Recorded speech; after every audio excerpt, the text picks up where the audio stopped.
KOF 14 is the first episode of the Verse Saga, which is the fourth chapter of the King of Fighters series. Being the only episode released so far, there are many details that are yet to be explained. Still, plenty of elements are already established during this entry, promising a saga rich in twists and surprises that will most likely be the central plot of the upcoming installments. But let's leave the future for now and go back a little bit in the past, exactly when Ash Crimson sacrificed himself. A time-space distortion was created when Ash erased Psyche and himself from history when he refused to enter the time gate. It is not clear how this distortion was created exactly. My personal theory is that Elizabeth could not forget about him while he was erased from the memories of all who knew him. Ash should never have existed for her to remember. This is what created the time-space distortion that ended up giving birth to the entity known as Verse.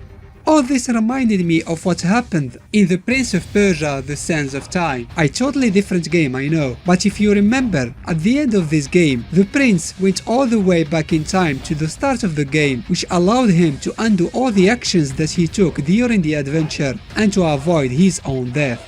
But by doing this, a monster was set to chase him during the second game for the purpose of killing him, and thus correcting the normal flow of time.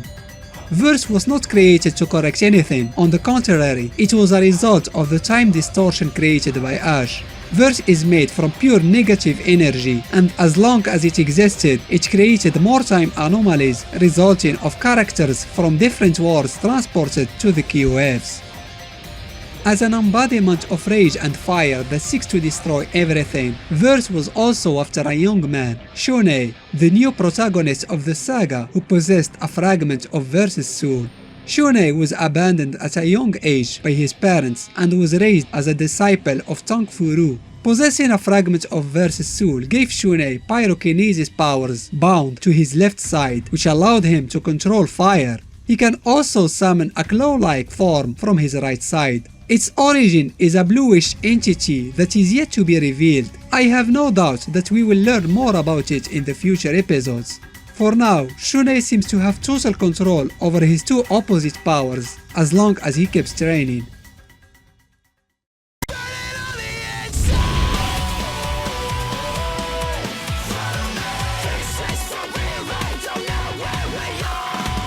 A billionaire self-proclaimed champion called Antonov bought the rights of the King of Fighters brand and organized a new tournament. He sent invites to most of the KOF's veterans and challenged them to take his title. Despite his arrogant and cocky attitude, Antonov is actually a brave and respectful man with a soft heart. He also seems to be the only KOF host in the entire series who had no hidden agenda behind organizing this latest competition.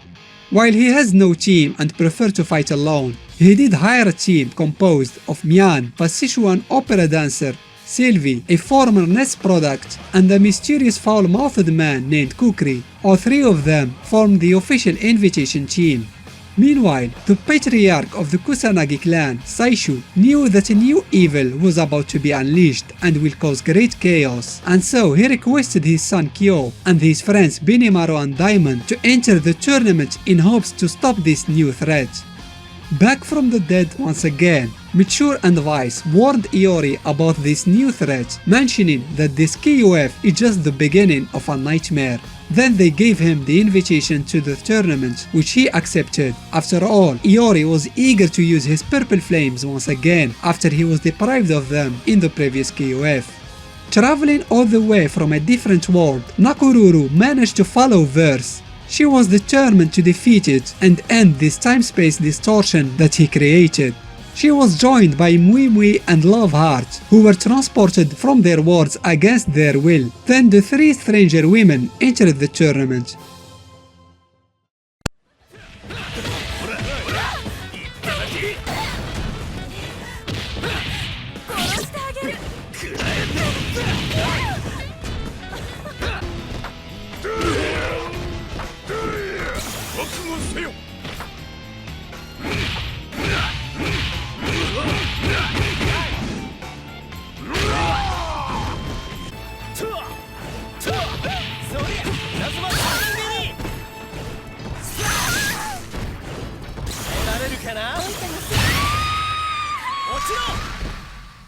At the end of the competition, Antonov challenged the winning team all by himself. Despite being a tough opponent with superhuman strength, he lost the fight.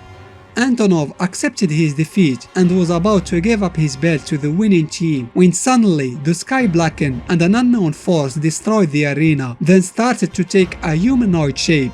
The creature known as Verse was formed. Antonov was badly injured during the destruction of the stadium. Thankfully, the new proclaimed champions were safe and ready to stop this new otherworldly enemy.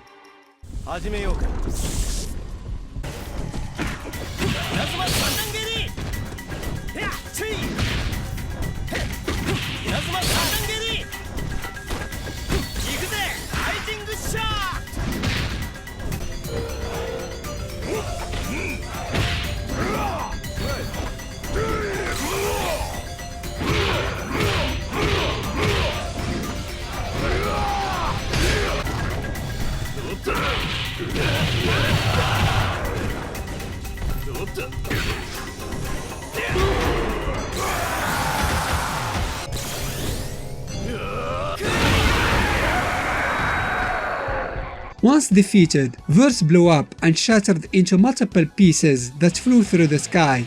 Everybody at the stadium was happy and relieved, thinking that the nightmare was over. What most of them don't know is that Verse contained the souls of many dead characters, mainly antagonists from previous episodes, and by destroying Verse, they were freed and came back to life. The first soul our heroes faced was none other than Orochi. Luckily, Kyo, Iori and Chizuru sensed its presence and found it struggling to maintain a physical form without a catalyst. They quickly destroyed it while it was still weakened. The second soul was Ash Crimson and was found by Kukri, who turned out to be working for Elizabeth.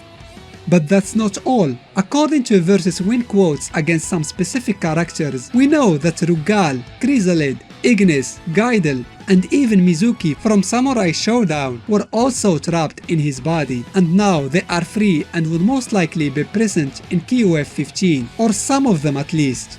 And to top it all, even Verse doesn't seem to be totally destroyed.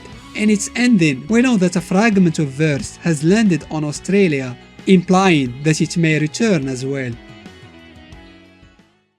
I hope you enjoyed this video. Give it a thumbs up if you did, and why not consider subscribing to the channel. Thanks for watching.